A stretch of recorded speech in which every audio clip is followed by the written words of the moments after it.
more on Scareforce. But Oh gosh, inappropriate. What are some of your favorite memories from Scareforce? So, I mean, there's just so many. I mean, it's countless at this point for so many years. Anytime that I got to kind of pal around with Bubbles.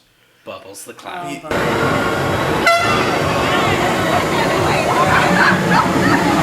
I mean, any story with Bubbles is always a hilarious story. Hilarious like you cannot beat chaotic. Bubbles stories. One of my favorite Bubbles stories is a Scareforce character and interacting with Scareforce characters.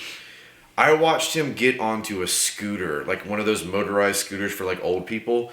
I watched him get onto a scooter with someone one time. He because they sit in little seats and they putter around the park.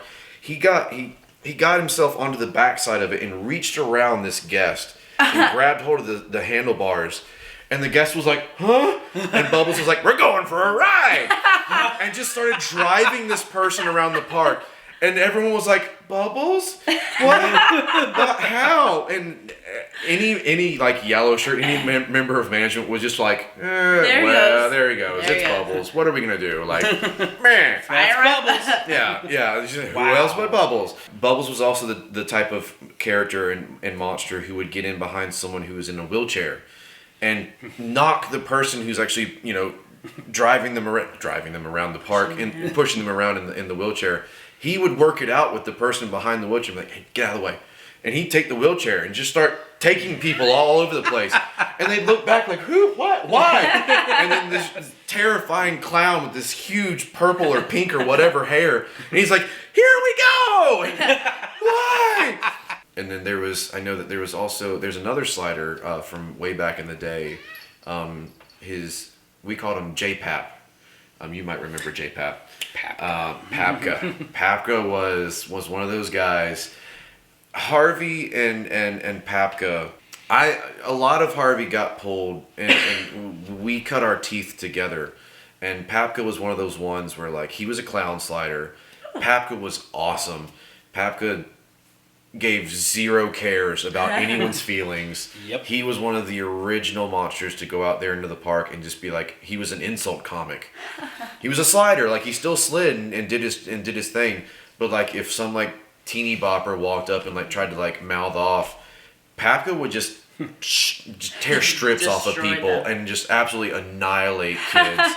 Just verbally annihilate them, and it was so funny to watch him work. And so like over the years, after Papka was no longer around, Harvey kind of took up that mantle very much of like, okay, like someone's still got to be out here putting kids in their place. Yep. And so like I had that very same approach. And then anytime that I got to partner with the Overlord, I mean, you can't go wrong with working with the Overlord. Overlord is just absolutely so many good stories of the Overlord. I mean, because he's huge. And so like I always loved working with him where he'd be like kind of standing around like a giant redwood, and I would just hide behind him. Me and Dribbles, Bubbles' cousin, Dribbles. He and I always we would partner up a lot, and so we would stack behind the Overlord, because like Jared who portrayed Dribbles is a very tall person as well, and so like you'd have the Overlord, and then I would kind of squish in between the Overlord and Dribbles. And so, like, Dribbles would come out and scare somebody because he was well hidden behind the Overlord. And people were like, and then I'd come out too. And because it was very unexpected to have another person still hiding behind this giant character. Like I said, I mean, there's so many at this point. Well, going down memory lane.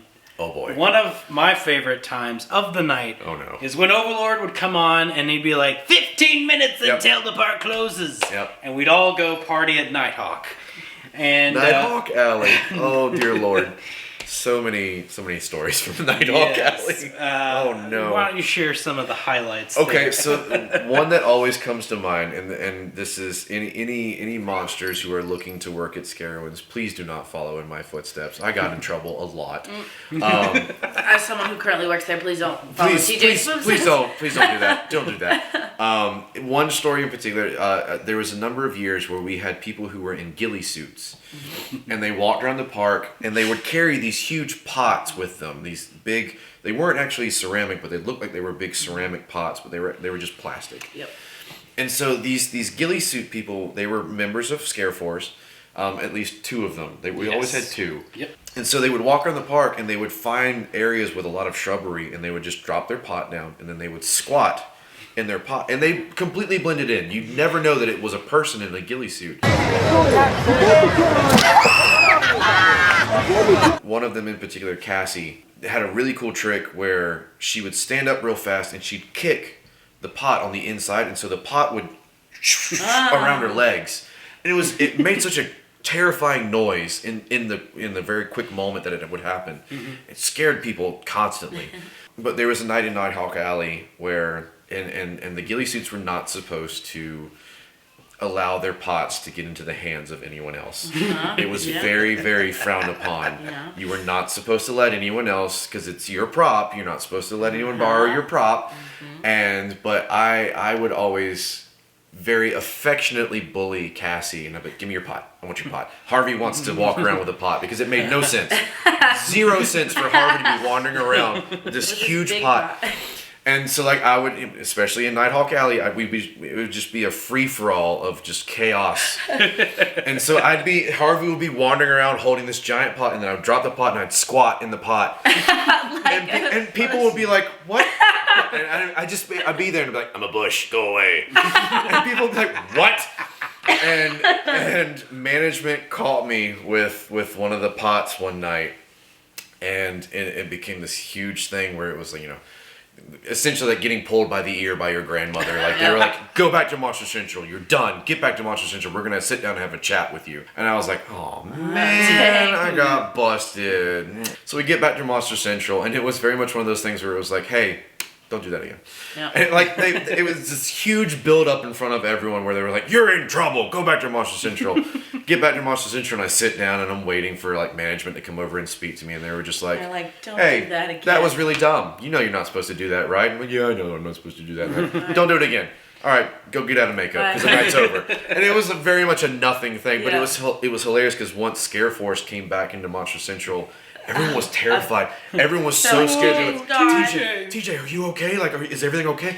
And like, so many of them were willing to like go to bat for me, and they're like, we'll go talk to whoever we have to. And it's so funny. Like, the guests love it. I know that you're not supposed to do it, but guests thought it was the funniest thing to watch Harvey wander around this giant pot and be like, I'm a bush. It made no sense. No sense whatsoever. Nope. Nighthawk Alley memories. Those final moments of the night, every night when we were just congregated, it was a gauntlet, and we just because it's one of the main thoroughfares for guests to get back to Northgate, to leave at the end of the night. And that's why they put Scareforce in this gauntlet, was to give people that big push, that final push. All right, get out. We're done. The night's over. We're just pushing you towards Northgate. Also, by the way, tag you're it, no tag backs. I've been holding on to one for so long. Boom. What? Roasted. The game's still going? Wow. Damn. Bubbles gave me that one probably a year ago now. God. And How long will Leroy hold the tag? Scareforce, watch out. Man. I saw you mentioned it in the previous video, and I was like, I'm still holding one. I have one. So, wow. There it is. On film. Boom. Damn. I mean, that game's been going on for a decade. It's been so long. Oh, the tag games. The forbidden tag game. Yes. Oof. Big oof on that one. I want to talk about a very special time of Scarowinds. I know it was one of your favorite times of the night, or favorite times of the season. Yeah. Last night's shenanigans. Oh, heavens. The magical night you could get away with everything. Almost murder. Yeah, everything. Really absolutely everything. Oh my God. No holds barred. Everything was on the table. It's the last night. It's very much one of those things where it's like, what are you going to do? Fire me? Like, it didn't matter. And so a lot of us definitely pushed those envelopes very, very far, towed that line to the point where we were just like pushing it further and further. Oh my God, last night shenanigans. It was always, for sliders in particular, it was always one of those things where like, if you had a pair of pads, if the caps were like getting to that point, you slid all night. You wanted a hole in your caps by the end of the night. If you didn't slide to the point where like you just blew out everything that you had left, you didn't do it right. You didn't do it right at the last night. And so like it was one of those things, and like after the closing announcements and everything, we made it a point to do like a victory lap around the whole park before we actually went back to Monster Central. Wow. Very much not allowed, because we were all supposed to go back to Monster Central together as a group. And it was always one of those things where it was like, you guys want to do a victory lap? And everyone's like, yeah, we'll go do a victory lap. So like we would sneak away and we'd hit the whole, every bit of blacktop that we could get on. We would hit the whole park, and we would just slide and slide and slide and slide and slide. And by the time that we got back to Monster Central, we're just drenched in sweat. We're all out of breath. We're just their pads are hanging off. Yeah, I mean they're just like dangling. We got the flappy going on because we blew out all the grommets and everything. And like we just get back to Monster Central and like fall onto a bench or something, just like, oh my God, what did we do? And then Monday morning we're at work going, oh no, my knees. Oh God, why? Like I said, if you didn't burn up your pads or you didn't blow yourself out entirely, you didn't do it right. And like those nights were always super fun. And it was always a moment of like, all right, how far can we push this? What can we get away with? Well, now we're going to move on, and we're going to discuss something maybe a little off the haunt side, but definitely talks about character development. Yep. When we all worked a season together at Winterfest. Yes. Yes. All three of us were characters in the Midway Merriment group. Midway Merriment. Yep. Absolutely. And it was one of my favorite seasons of all time. It was a pretty fun because I was Scrooge and he was Marley. I was Jacob Marley, and it was so awesome because when we got assigned our characters. Mm-hmm. It was like, oh, I get to work with Leroy. This is going to be amazing. We're going to have so much fun with this. And we're going through training, and they're trying to talk to us about what our characters should be, and they're giving us the guidelines. And Leroy and I both were like, no, we're not doing this the way that you want us to. No. Absolutely not. Not a chance in hell. Nope. It's definitely much, very Leroy and TJ are going to be Leroy and TJ. You're not going to stop this from happening. Because, like, this was also the year where they had gotten rid of the rest of A Christmas Carol. Because in years past, they also had they had all the ghosts, past, present, future. But the year that the two of us were Scrooge and Marley, they had gotten rid of the ghosts. Yeah. And so it's just these two random Victorian random old guys just waddling around the park, and nobody knew what we were. Like nobody understood, because A Christmas Carol is outside of the context of it, it didn't make any sense because we didn't have the ghost with us, and so it's just these two old people wandering around, and nobody was like, why? Who are you? It's an old man. But man, did we have fun! Oh my God! Because we ended up working up because. When management was like, when we're going through training, they're talking about what our characters should be. We were like, oh no. What we're gonna do is we're gonna be Statler and Waldorf from the Muppets. Yes. The two cranky old guys in the box seats. Mm-hmm. That's what we became. Yep. Yes, it is. And it was hilarious. Absolutely. Because we pulled no punches. Mm-hmm. We made fun of the park. We made fun of guests. We made fun of other characters. Yes. We broke the fourth wall consistently. It was awesome. It was absolutely wonderful, and we had so much fun with that. Oh my God! Of just being cantankerous old men who were just like insulting Carowinds as a whole. I just remember I would shout out, "Happy Halloween!" Because I'm the one ghost. It was always. It was just the one random ghost. Just my favorite thing that we would do too is I would like do mischievous things, and he'd be trying to teach me a lesson, Yeah. Like, screw you. Scrooge would be all, cranky with some kid. I'm like, you're not supposed to be doing that. He's like, do you really care? And I'm like, well, I mean, no, it's on my character sheet that I'm supposed to care. And I'm supposed to be telling you not to be a good person. Occasionally our characters would cross with Jingle. Yeah. Jingle the elf. And the elves. I would purposefully be like, let's go over this way. Because I know Scrooge and Marley are over here. Yeah. And they were always like at the gazebo, like dancing. Cha-cha-cha. We would be on the other side of the park and one of the other elves would be like, where's the cha-cha man? Our guests would be like, where's that guy that's like, cha-cha-cha? I was like, oh, Bob Marley? Yeah, he's on the other side of the park. All the time, always.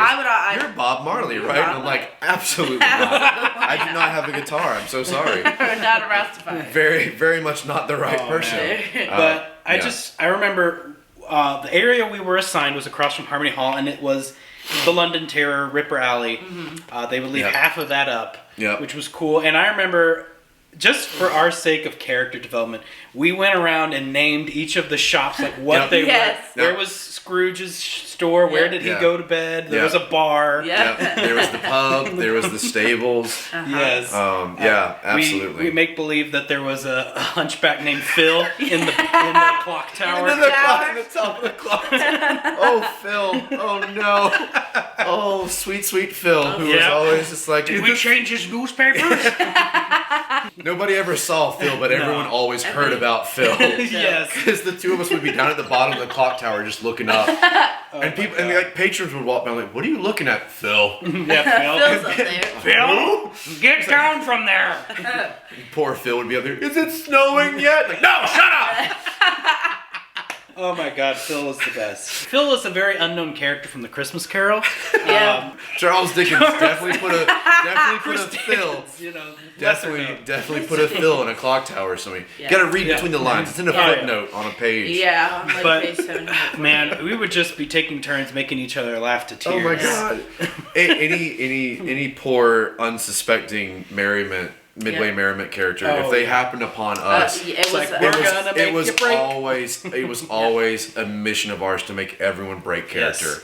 It was an absolute mission of ours, and it always worked. I definitely don't think we can go without mentioning the parade. Oh, the parade. Because it was the first, was it the first year of the parade? It was. The very first year. 2019. The Winterfest Wonderland Parade. Yeah. Winterfest Wonderland Parade. Oh, dear Lord, no. Oh, God. I can't wait to hear that every single night this season. All of Midway was a part of the parade. Some of them would be at the front leading the parade. The elves had their own little thing. We had some of floats. The Everybody had floats. Everybody had floats. Oh my God. Except for Scrooge and Marley. So they said, what are we going to do? Instead of having security hold the flag at the end of the parade to let people know it's safe, Scrooge and Marley. And they were just in the back, like the caboose crew, like right behind Santa Claus. All of the Santa Claus dancers are like Christmas, and Scrooge and Marley are like cha cha cha.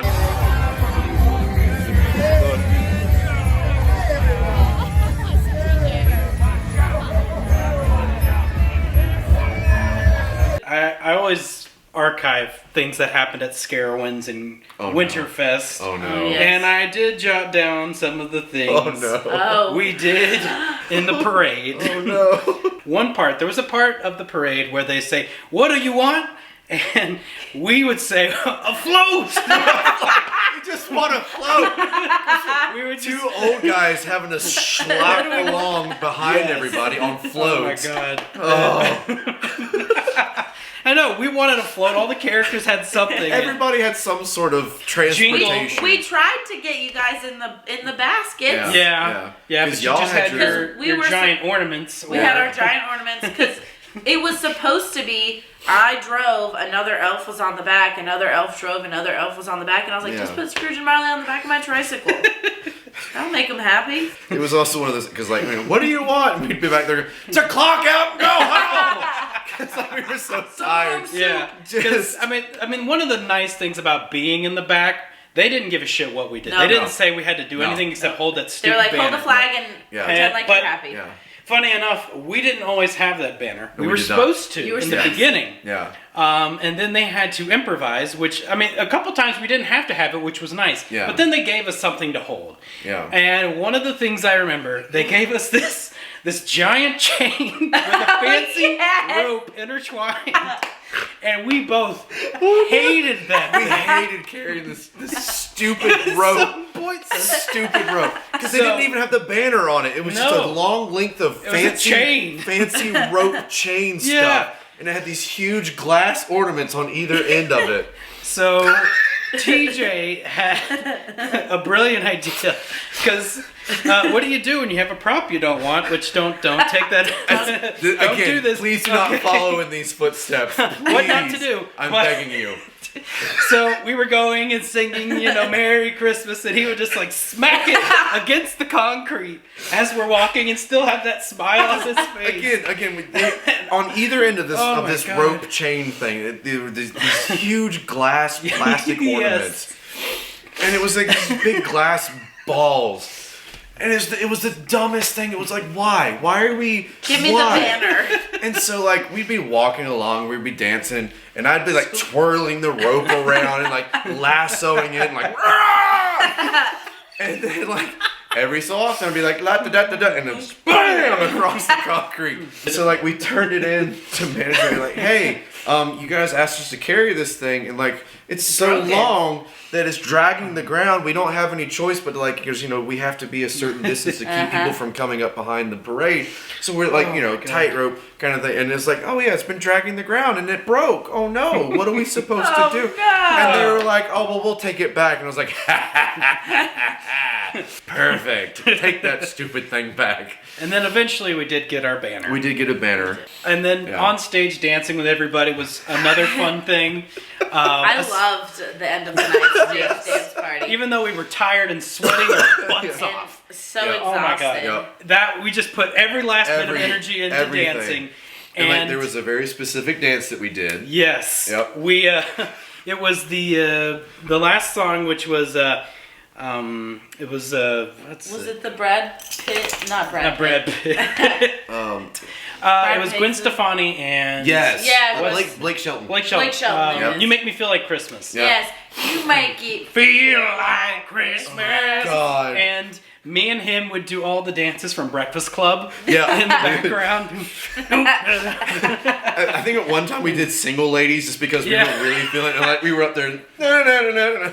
Oh my God, it was the best. And a few more little shenanigans we'd do during the parade, which it got to the point I remember Nick and other managers would just enjoy watching us from the back. Yeah. Yep. We'd do that big interaction thing, and at the very end they ask everyone to clap. It's like, big hand. And we just point our big hand, everybody.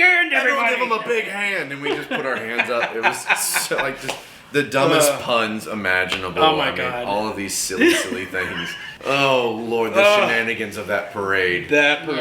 It was a lot of work, but man, the things we would do. Yeah, we would be dancing up on stage, and like everyone around us that was dancing with us on the stage, they would hear it because like we're still very much in character, and we're old people. Or like we would be bouncing because there was a specific dance that we did where you kind of like bounce around, and like as we were bouncing up, both of us would be up there going, oh God. Oh yeah. My hip. I remember because Luke, love you, buddy. Yeah. I remember he gave us notes as like, okay, so like the first night we went out and I was dancing like crazy. Like, remember you're an old man. Like, oh, okay. So then we leaned into that super heavy, and it was like, so every time we were doing something, it was all, like a hand on our back or like grabbing our knees. My arthritis. Oh God, why? Why do we have to dance? My spleen. And shout out to Luke because he was the one that put us together. Oh my God, and he put up with so much. Winterfest 2019 was just an incredible time. Yes, absolutely. Oh man. Oh heavens. Well, of course, having you here on the show, we have to at some point touch base about sliders. Yes, absolutely. And even to this day, we still get comments on the original Honk Culture episode of Sliders. Oh, that's awesome. People asking for tips and stuff. That's so cool. I think the biggest one people ask is just like today, what do you recommend for where sliders need to get their pads from? So at this point, it's one of those things where like, I mean, just digging around online, in all honesty, it was actually driving here from the festival grounds. I drove past the shopping center where Waller Bears used to be, it was a skate shop here in Charlotte, and that's where a lot of us, because like the Carowinds would provide sliders, Scarowinds sliders for one set of pads. That's all you got for free from the park. And so, like, eventually, if you blew those out, you were required. It was up to you to supply more equipment. Yep. Otherwise, you became a regular monster. Because if you couldn't afford to get more pads, or you just didn't want to get more pads, you were downgraded from being a slider into a regular monster. Yep. And so we actually had a deal worked out with a skate shop here in Charlotte called Waller Bears. And Waller Bears, if you came in and showed them your Scarowinds ID and told them, I'm a slider, I'm here to get more pads, they would give you a discount. It was super, super cool. Very, impromptu kind of thing where it was just like, it just ended up happening because a lot of us kept going to Waller Bears because they carried ProTech knee pads, and that's what we like to use. So, I mean, any good skate shop, as long as they carry either ProTech pads or Smith scabs, those are the like creme de la creme, the top notch of knee pads for sliders. I ended up having, by the end of my slider career, I just started going online and just finding them wherever I could online. Digging through Amazon, digging through eBay, and finding the various, that kind of stuff. The biggest thing is just making sure that you know what your size is. So if you can find somewhere that has them in person, try them on, like get a pair and see how they feel, how they fit, that kind of stuff. Because there's nothing worse than like getting into a night of sliding and realizing that you got something that's too small, and now it's cutting off circulation and it's rubbing you the wrong way, and it just feels terrible. So yeah, just online at this point. I mean, unless you have a skate shop local to you that like carries those kind of products. ProTech or Smith scabs. Smith scabs are like the very top notch. Like that is the absolute best pads that you can get for sliding. That is a lot of what the knots sliders use. And I mean, they're costly.